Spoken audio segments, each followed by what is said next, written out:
Live mula sa GMA Network Center, ito ang 24 Oras. Magandang gabi po, Luzon, Visayas at Mindanao. Natuntun sa Bulacan ang pinagmumulan umano ng malalaswang larawan na inilalako sa mga dayuhang parokyano online. Nabisto yan ng mga otoridad kasunod ng pagkaka-aresto sa isang Australian pedophile sa Thailand.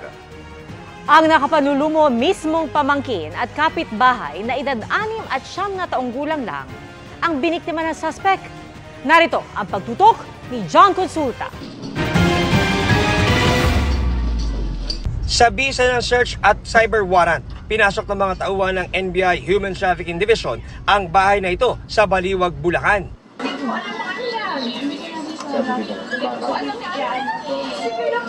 Inaresto ang 25 anyos na suspect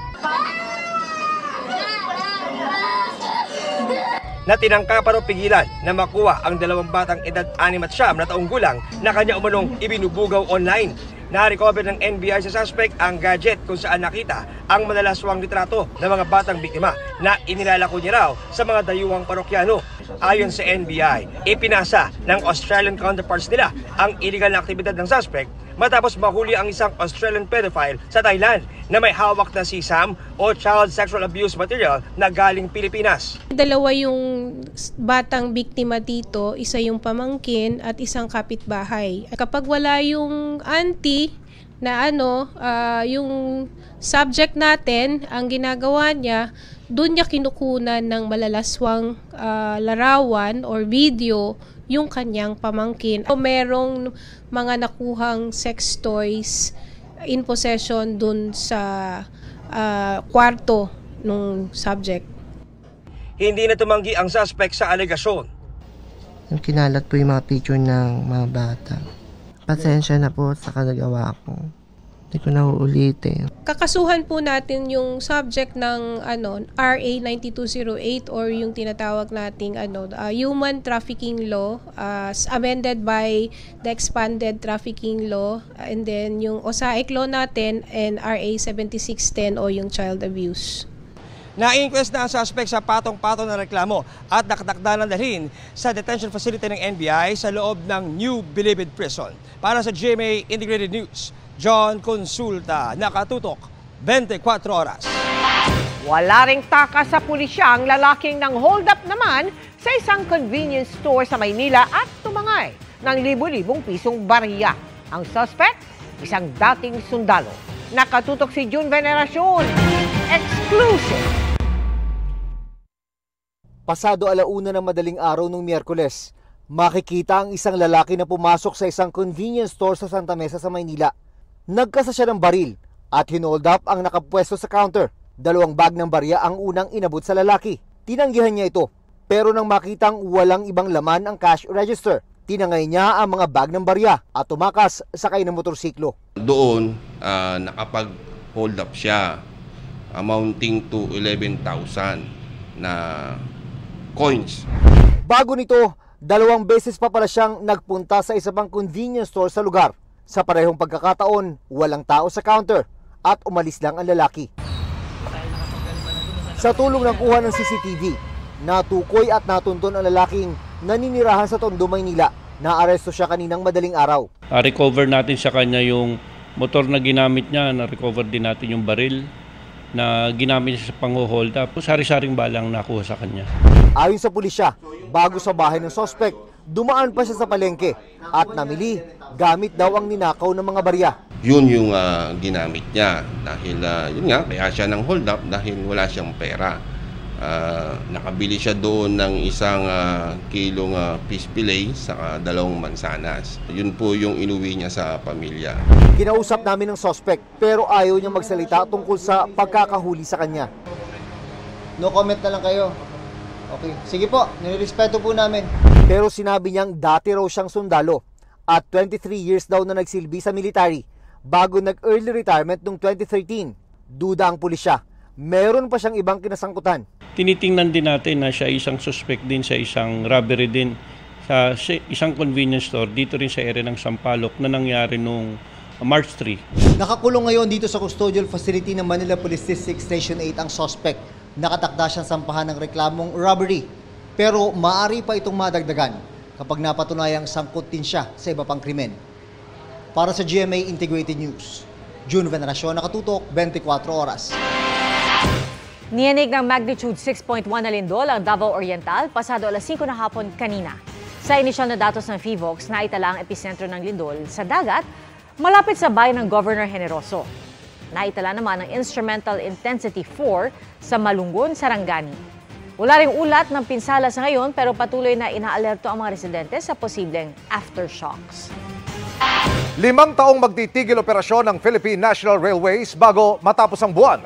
Para mapunan ang ruta ng PNR, bus ang tugon ng Transportation Department. Nakatutok si Joseph Moro. 20 hanggang 25,000 mga pasahero ang umaasa sa Philippine National Railways. Maraming mga estudyante at mga negosyanteng namimili sa Divisoria kung saan may malapit na istasyon ng PNR tulad ng Noemi. Pero sa March 28, Huwebes Santo, ititigil ang operasyon ng PNR mula Alabang hanggang Tutuban para magbigay daan sa North-South Commuter Railway o NSCR project. Huling araw ng operasyon sa March 27, Miyerkules Santo. Itinaon sa Semana Santa ang pagsasara para walang masyadong taong maaabala. Isasara ito sa loob ng 5 taon. Mahirap din na nag-ooperate yung line na yon. At the same time, may construction, ay baka maapektuhan yung safety ng mga passengers. Ikinagulat at ipinag-alala ng mga commuter ang pagsasara ng PNR. Maghahanap na lang ng mas malapit na alternative na bilian or baklaran, mas one way lang din kami doon. Magastos po yun para sa amin kasi pag nag-PNR po kami, konti lang po, 20 pesos lang po. Kasi pag nag-commute ka po dito, abot po ng 100 plus. Mas okay po talaga. Kailangan po talaga may gawing alternative kasi mahirap sa mga commuter, lalo na yung mga estudyante, tapos yung mga namamalingki tulad namin. Ayon naman sa Department of Transportation, maglalagay sila ng ruta ng mga bus sa parehong ruta na tinatakbo ng PNR. Halimbawa, sanay kayo na sumakay sa PNR dito sa Tutuban Station, merong dadaan ng mga bus para isakay kayo. Parang yung the same line, no? Yung same line na yon. Merong around 25 buses na mag-ooperate every day. Alas 5 ng umaga ang simula ng biyahe ng mga bus mula Alabang papuntang Tutuban. Last trip ay 6:10 ng gabi. Alas 7 naman ang unang biyahe ng mga southbound na bus mula Tutuban pa Alabang at pinakahuling biyahe ng alas 9 ng gabi. Noong isang taon, nauna nang isinara ang operasyon ng ruta ng PNR mula Calamba sa Laguna hanggang sa Alabang sa Muntinlupa. Ang PNR bahagi ng mas mahabang North-South Commuter Railway na kayang bagdasin mula Calamba, Laguna hanggang Clark sa Pampanga sa loob lamang ng 2 oras. Para sa GMA Integrated News, Joseph Morong, nakatutok 24 oras. Posibleng magka-rollback ulit sa presyo ng langis sa susunod na linggo ayon sa Oil Industry Management Bureau ng Energy Department. 50 hanggang 80 sentimo kada litro ang inaasahang kaltas sa gasolina. 20 hanggang 50 sentimo naman ang posibleng rollback sa diesel, habang 20 hanggang 45 sentimo sa kada litro ng kerosene. Ayon sa DOE, ang posibleng rollback ay bunsod ng pabago-bagong demand sa China at Amerika at patuloy na pagtaas ng supply ng langis mula sa non-OPEC countries. Posible pang magkaroon ng pagbabago sa presyo, depende sa trading ngayong araw. Arestado sa magkakaiwalay na operasyon sa Metro Manila at Nueva Ecija ang 3 suspect sa mga kasong panggagahasa. Kabilang rito ang lalaking nanggahasa raw ng menor de edad na anak pa naman ng mga kumupkup sa kanya. Narito ang aking eksklusibong pagtutunan. Wala pang kalahating oras mula na mag-stake out sa pusod ng Divisoria ang mga nakasibilyang pulis. Namataan na agad ang target ng operasyon. Lapitan mo na, sir. Lapitan mo na. Yan yun, sir. Yung nakaputi na yan. Tara, lapitan mo po.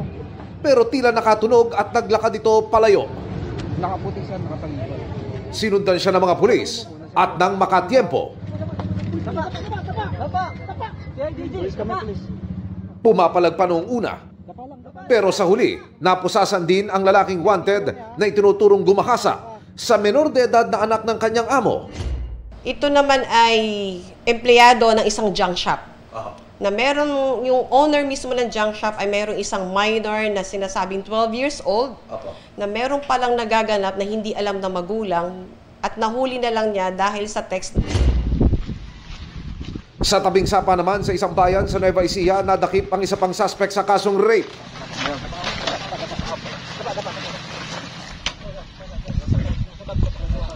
Ayon sa mga pulis, inabandona ng kanyang mga magulang ang suspect na inampo naman ng kanyang tiyahin. Pero sa halip na suklian, ang kabutihan ng kumupkup sa kanya, pinag-interesan pa raw nito ang anak ng kanyang tita. Ang kanyang inabuso ay ginahasa na kanyang pinsan ay isang 12 years old na kinoconsider natin as minor.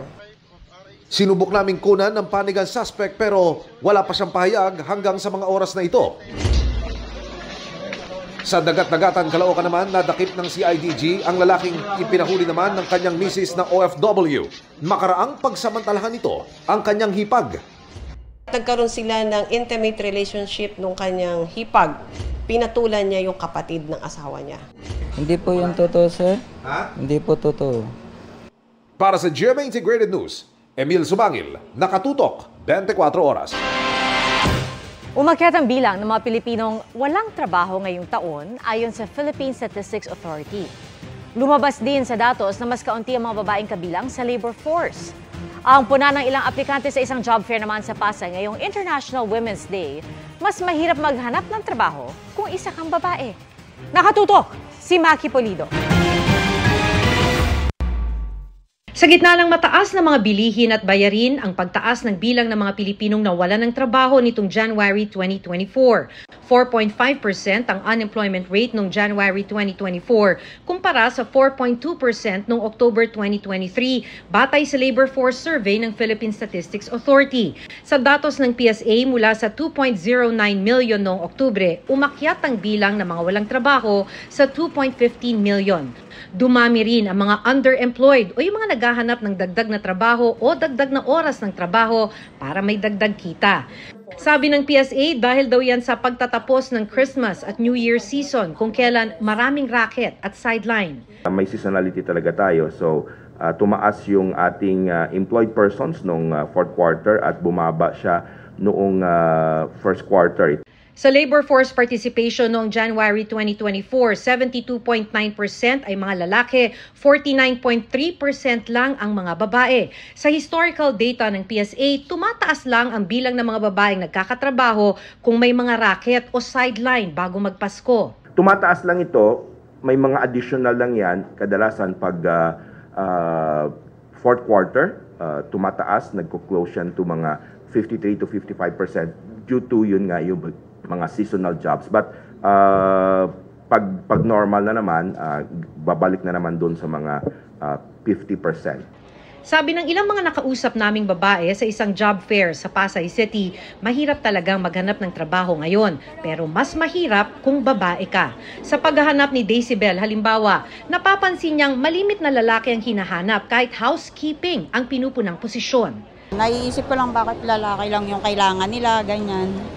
Kung kaya naman po ng babae. Suspetsya naman ni Rhea, hindi siya natanggap ng mag-apply bilang call center agent dahil may mga anak siya. Kagaya ko nung nakaraan, tinanong ako, sabi nila, sino po mag-aalaga sa mga anak mo if ever na ma-hire ka? Tapos sabi ko, meron naman po akong kasama sa bahay. Ayun, ayaw pa rin nila. Ginagalang daw ng Department of Labor and Employment ang prerogative ng mga kumpanya sa pagpili ng mga kukunin nilang empleyado. Pero wala raw dapat diskriminasyon. Kung kwalipikado, hindi raw dapat maging batayan sa hiring ang gender, status o edad. Para sa GMA Integrated News, Maki Pulido, nakatutok 24 oras. Nakatakdang bumiyahe pa Czech Republic at Germany si Pangulong Bongbong Marcos sa susunod na linggo. Wala pang isang linggo mula na bumalik siya mula sa Australia. Ang mga biyahe abroad ng Pangulo dinipensahan ng Department of Foreign Affairs. Nakatutok si Ivan Mayrina. February 28 nang lumipad pa Canberra, Australia si Pangulong Bongbong Marcos bilang guest ng Australian government at nanatili hanggang February 29. March 3, bumiyahe siya pa Melbourne, Australia para sa ASEAN-Australia Summit at nagbalik bansa nitong Miyerkules ng gabi. Sa Lunes, Biyaheng Germany siya para sa working visit sa March 12 at 13 at sa Czech Republic para sa working visit sa March 14 at 15. Ika-56 na biyahe na ito ng Pangulo ngayong taon. Ika-22 beses sa malubas ng bansa simula ng maupong Pangulo para sa kabuuang 84 na araw na siya'y nasa ibang bansa. Ilang beses nang may mga pamuna sa madalas sa pagbiyahe ng Pangulo. Sabi ng Department of Foreign Affairs, bahagi nila ito ng pagsusulong ng mga layunin ng kanyang administrasyon. The President international engagements is, of course, in support of his development agenda, security, economic, that will redound to the benefits of our countrymen. Sa kabila ng paulit-ulit na tanong ng media, hindi isinasa publiko ng Malacanang ang halaga ng ginastos sa mga biyahe ng Pangulo at ng kanyang delegasyon abroad. Ang kanilang ibinibida, ang mga nakukuhaan nilang investment. Base sa datos ay nilabas ang Presidential Communications Office noong December 21, 2023. Umabot na raw sa halos 300 bilyong piso ang actualized investments o yung mga nangyari na at hindi lang daw pledges o pangako. Sabi ng DFA, tulad ng ibang biyahe abroad, layo ng biyahe ng Pangulo sa Germany at Czech Republic na mahikayat ang mga negosyante at investor na mamumuhunan sa bansa at bumuo ng mga kasunduan para sa ekonomiya at paglikha ng trabaho. Sa Czech Republic, kung saan kasalukuyan may 7,000 Pilipino, inaasahang mabubuo ang kasunduan para tumanggap ng 10,000 manggagawang Pilipino roon kada taon simula sa Mayo. Doble sa kasalukuyang 5,000 limit. Kasama rito ang mga mekanismo para maprotektahan ang kapakanan ng mga Pilipino roon. Sa Germany naman, kung saan may 36,000 na Pilipino, isang joint declaration of intent ang nakatakdang pirmahan na magpapalago sa maritime sector ng dalawang bansa at lilikha ng mga trabaho para sa mga Pinoy seafarer.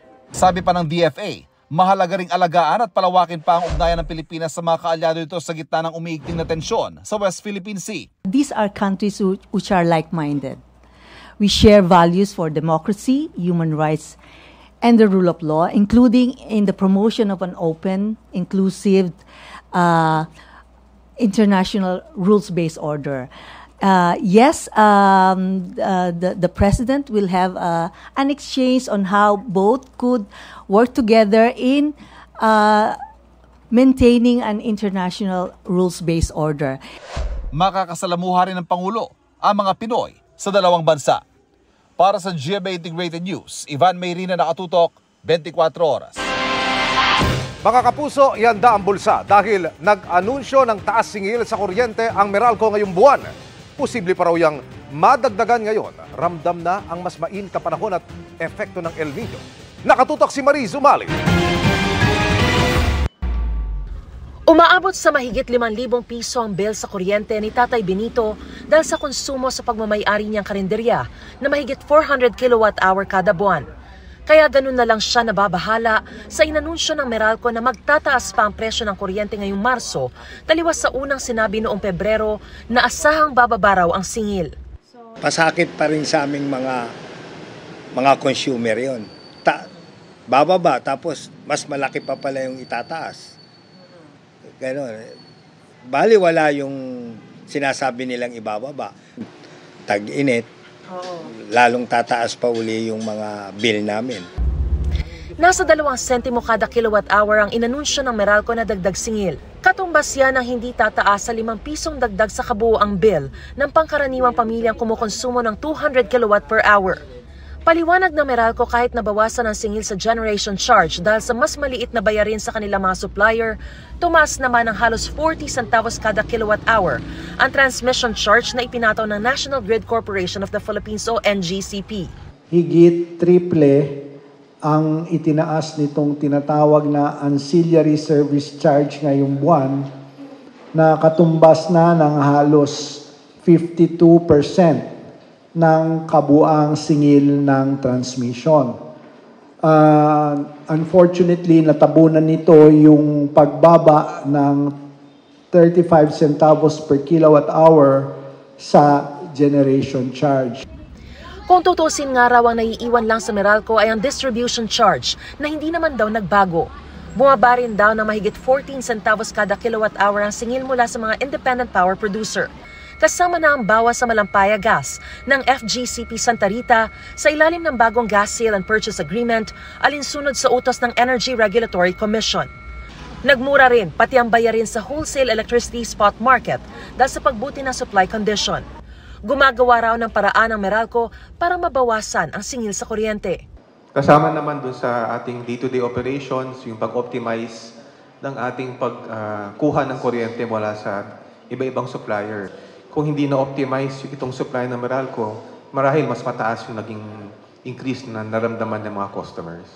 Pero dahil papalapit na ang tag-init at umiiral pa ang El Nino, sabi ng Meralco posibleng asahan pa ang panibagong mga dagdag singil sa kuryente, lalo't apektado rin ang generation ng kuryente. Muli nagpaalala ang Meralco sa publiko na maging masinop at matipid sa paggamit ng kuryente na kadalasan daw ay tumataas ng 10 hanggang 40% sa ganitong panahon. Sabi ng Meralco, regular na linisin at i-check ang mga appliance at ipirmi sa 25 degrees Celsius ang temperature setting ng aircon. Tanggalin sa saksak ang appliance pag di ginagamit. Hanggat maaari, gumamit ng natural lighting o kung hindi maiiwasan, gumamit ng LED light. Para sa GMA Integrated News, Mariz Umali, nakatutok, 24 oras. Happy Friday, chikahan mga kapuso! Heading to its second year ang Family Feud. At ang mga nakatakdang sumabak sa inyong favorite family game show soon, alamin sa chika ni Katatibayan. Ang tagal ka namin inintay dito. Ito ba mauubusan? Nakakain ba yun? Paano mauubos yun? March pinasaya at March pinabongga ang week-long anniversary ng pinakamasayang family game show ng bayan, ang Family Feud. Now on its second anniversary, asahan daw ang bigating guest players na magbibigay saya kasamang host na si Ding Dong Dantes para sa pasabog pre-anniversary ng inyong paboritong family game show. Nandyan yung ating reunion ng Bubble Gang, yung aking anak-anakan na si Jada, Jada Avansado. Para napagkakamalan kasi na Ding Dong Avansado at saka Ding Dong Dantes. Ako, napakasayang usapan namin ni Jada yan. Yung mga bandang sinubaybayan natin noong mga early 2000, late 90s, diba? Like si Rocksteady, yung mga iconic artists. Makikita talaga natin dito sa ating anniversary special. May pa-throwback feel sa reunion ng TV shows, barkadahan at well-loved personalities. Siyempre, pag may ganitong malaking selebrasyon, full support si Mrs. Dantes. Dumalo pa sa Family Feud set si Kapuso Primetime Queen Marian Rivera. Game din kayang mag-guest ang prinsesa sa buhay ni Dong na si Zia Dantes? Mahilig siya maglaro. Enjoy na enjoy siya sa Family Feud. Dahil kahit sa bahay nilalaro namin ito. Sino pa kaya ang gustong i-guest ni Dong? Grupo ng Showtime, dahil matagal na namin silang inaabangan. Si Jenden kasi dati si Barbie tsaka si David naglaro na. Jenden na lang. Si Mr. Gabby Concepcion. Pero hindi lang sa TV may aabangan kay Dong. Mapapanood na sa Netflix ang pinagbidahan niyang kapuso murder mystery drama na Royal Blood. Pwede na i-stream simula March 15 sa Asia Pacific at Middle East regions. Kahit abala sa showbiz commitments, sinisiguro rin ni Dong na nakakapag-training siya as a Navy reservist. Kamakailan ay nag-rifle marksmanship and field training exercises siya sa Zambales. Mahalaga siyempre para sa akin ang kahit anong opportunity, di ba, para makapaglingkod sa ating bayan. And for me, my way is one, through my work here in GMA, and second, by becoming a volunteer as a reservist through the organization na AFP. Katatibayan, updated sa showbiz happening.